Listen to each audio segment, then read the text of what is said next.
आज हम चर्चा करने जा रहे हैं आर्टिफिशियल इंटेलिजेंस या एआई या कृत्रिम बुद्धिमत्ता के बारे में कि क्या यह वरदान है या अभिशाप। देखिए, आज के युग में बिना एआई का काम चल नहीं सकता। अब सवाल ये उठता है कि हम इसे किस तरह का व्यवहार इसके साथ करने जा रहे हैं, हमें क्या इससे लाभ लेना है, इस पर मुनसर करता है कि यह वरदान है या अभिशाप है। अगर अच्छे काम करने की आप प्रयास करने जा रहे हैं तो यह वरदान है।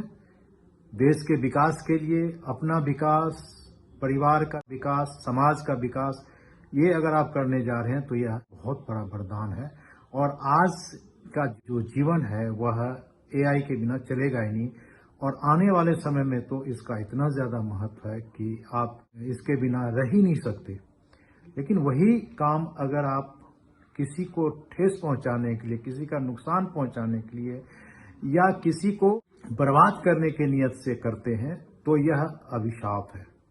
क्योंकि इसके अंदर ऐसे ऐसे तकनीक है, कंप्यूटर के द्वारा विकसित किया गया है कि आपका फेस होगा या आपका आर्टिफिशियल फेस होगा, हूबहू लगेगा कि आप ही हो, हाइट, चाल, सारा चीज आपका होगा। और जो बातचीत वहां पर आप करेंगे वह बातचीत आपकी नहीं होगी। किसी भी चीज में आपको जोड़ दिया जाएगा। तो और छोड़िए, आप आगे की बात तो हम क्या करें, पति पत्नी में विवाद अगर पैदा करना हो तो इसका इस्तेमाल किया जा सकता। तो इसलिए यह अभिशाप और वरदान दोनों ही है। आज जो अगर हम देखें मिलिट्री लाइफ में तो यह एक क्रांति ला दिया है किसी भी इंटेलिजेंस को गैदरिंग करने में। आप देखिए कि जो यूक्रेन और जो रशिया वार है उसके अंदर इसका इस्तेमाल हो रहा है, इजराइल युद्ध में इसका इस्तेमाल हो रहा है और हर जगह हो रहा है। बहुत ये इसकी जब हम हिस्ट्री देखेंगे तो इसके बारे में पता चलेगा। और भी बहुत सारी बातें हम इसके अंदर करेंगे कि यह वाकई वरदान साबित होगा या अभिशाप साबित होगा। राष्ट्रीय कर्तव्य चैनल पर एक बार फिर से आपका स्वागत है। यदि आपने अभी तक सब्सक्राइब नहीं किया है तो चैनल को सब्सक्राइब करें। इसके लिए किसी तरह का पैसा खर्च नहीं होता और इससे हमारा मनोबल बढ़ता है। कमेंट्स करें, इससे अच्छे अच्छे कंटेंट बनाने में मदद होता है और दूसरे दोस्तों को शेयर करें। आगे चलते हैं, एआई का परिभाषा क्या कहता है यह देखते हैं। यह विज्ञान, सिद्धांतों और तकनीकों का जिसके अंदर गणितीय तर्क, सांख्यिकी, संभाष्यता, कंप्यूटेशन, न्यूरोबायोलॉजी, विज्ञान इत्यादि का एक समूह है जिसका उद्देश्य मनुष्य के संज्ञानात्मक क्षमताओं का अनुकरण करना है। अगर हम इसे सादे भाषा में, साफ भाषा में, सरल भाषा में परिभाषित करें तो हम यह कह सकते हैं कि मनुष्य का जो ज्ञान है उस ज्ञान में से कुछ, क्योंकि संपूर्ण ज्ञान को नहीं किया जा सकता, अभी तक तो ऐसा कोई मशीन बना नहीं है, तो जो हमारे कुछ ज्ञान है उस ज्ञान को मशीन में प्रोग्रामिंग करके, तैयार करके उस व्यक्ति का जो बुद्धि क्षमता होता है, बौद्धिक क्षमता के आधार पर कुछ काम हम करवा सकते हैं, तो उसे हम एआई कहते हैं या आर्टिफिशियल इंटेलिजेंस कहते हैं या कृत्रिम बुद्धिमत्ता कह लीजिए। एआई यह 4 प्रकार के होते हैं। प्रतिक्रियात्मकशील जो इंटेलिजेंस है आर्टिफिशियल, इसमें स्वचालित मशीन जितने आप देखते हैं ये सब सारे आते हैं। उसके बाद सीमित स्मृति, जो सीमित स्मृति है, इसके अंदर जब रॉबर्ट का आविष्कार हुआ तो वो इस कैटेगरी के अंदर आता है। उसके बाद है मन का सिद्धांत, जो हम सोचते हैं वही चीज कंप्यूटर या मशीन कर ले, वो उस सिद्धांत के ऊपर जो काम चल रहा है उसको हम आर्टिफिशियल इंटेलिजेंस में मन का सिद्धांत की कहते हैं, जिसके अंदर एडवांस टेक्नोलॉजी का जो रिबोट है। आजकल प्रोग्रामिंग इस तरह से हो रखा है कि झाड़ू पोछा करने के लिए आपके मशीन है, आप उससे कर सकते हैं, तो वो इस कैटेगरी में आता है। उसके बाद है ऑल जागरूकता, सभी तरह की जो बुद्धिमत्ता है उसको कैसे समावेश करके किया जाता है, इसमें कि विश्लेषण की क्षमता होता है, तो इस तथ्य को जो है हम ऑल जागरूकता का जो भाग है या जो भेद है या वर्गीकरण, उस वर्गीकरण में आता है।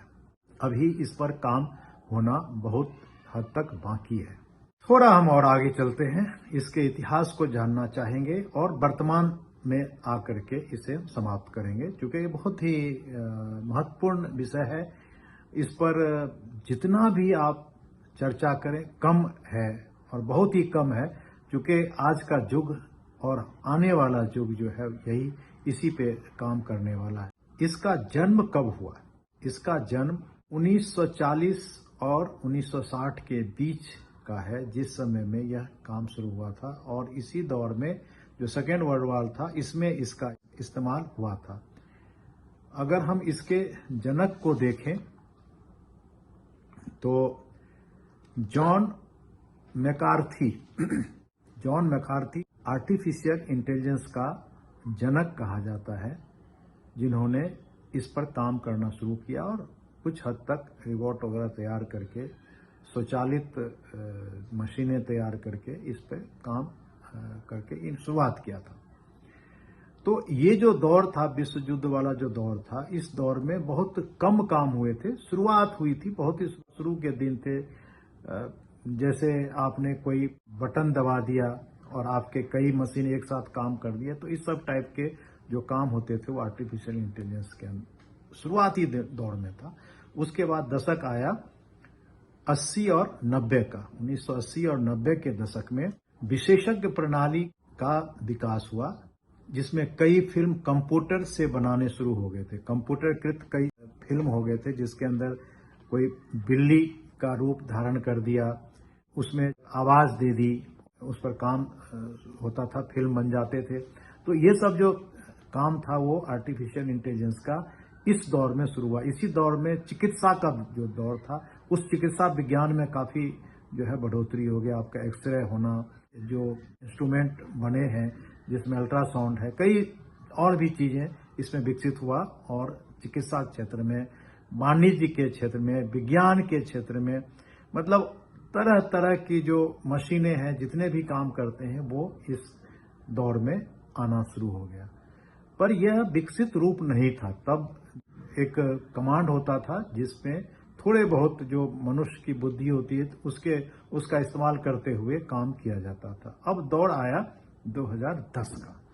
2010 के बाद यह बहुत विस्तृत रूप में जो है आ गया। विशाल डाटा और नई कंप्यूटर शक्ति का विकास हुआ। कंप्यूटर पर आधारित काम शुरू हो गए। डेटा संग्रह होना शुरू हो गया। अब कई तरह के डाटा आप लेकर के इस्तेमाल कर सकते थे। इस स्थिति में आप आ गए।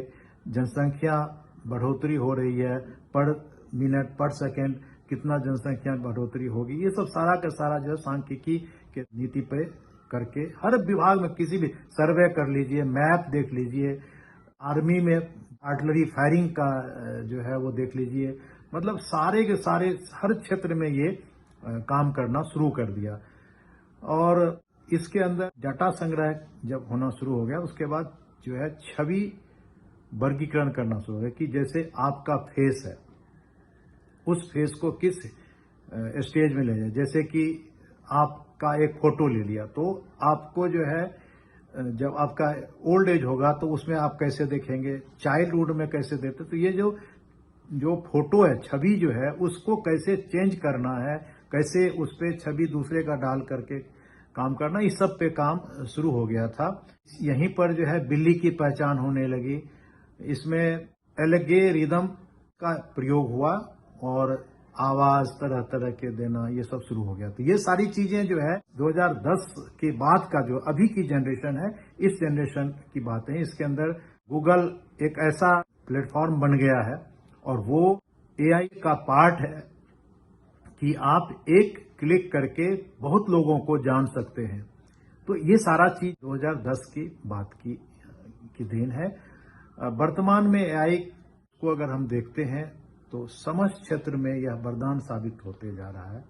कहीं से भी आप किसी भी चीज को लेते हैं तो इसके एआई के आधार पर ही आप सब कुछ डाटा कलेक्शन करते हैं, चाहे वो इकोनॉमिक डेवलपमेंट हो, फाइनेंशियल हो, या खेल कूद का हो, या कृषि संबंधित हो।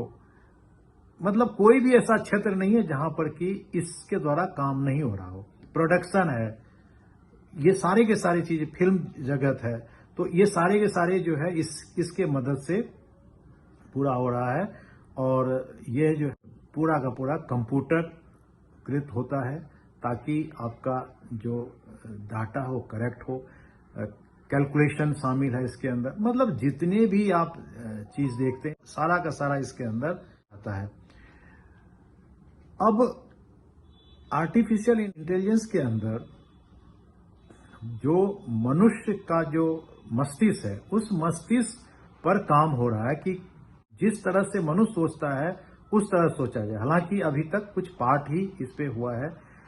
आज कल इस तरह से है कि किसी का भी आप स्वरूप बना सकते हैं। इंटरटेनमेंट के लिए आप देखिए WWF है, उसके अंदर दो तरह के जो प्रतिद्वंदी है, जो ओरिजिनल प्रतिद्वंदी, उसी का फोटो बन जाता है और वो आपस में लड़ रहे होते हैं। अभी हाल में ही आप प्रधानमंत्री का जो है देखिए कि प्रधानमंत्री जब 6ठी 7वीं पढ़ते थे उसके बाद उन्होंने कभी गरबा नहीं किया, लेकिन गरबा करते हुए बहुत ही सटीक जो हाइट है, जो चाल है, सारा का सारा उसके अंदर कर दिया। तो ये वरदान तो है ही, लेकिन अभिशाप भी बन जाता है। आप देख लीजिए कि हूबहू फोटो किसी का बनाता, किसी प्रेमी का, पति पत्नी के बीच में झगड़ा करवा सकता है। प्रोपगंडा करके किसी मिलिट्री जो ऑपरेशन है उसको फेल किया जा सकता है या उसको आगे बढ़ाया जा सकता है। इसी तरह से और भी बहुत कुछ है जिसमें प्रोपगंडा करके, या आप ये कह लीजिए कि कोई नया कोई फोटो या वीडियो बना करके व्हाट्सएप ग्रुप पे, एक्स पे या इंस्टाग्राम पे या किसी चीज पे करके और लोगों के बीच में जहर फैला सकता है।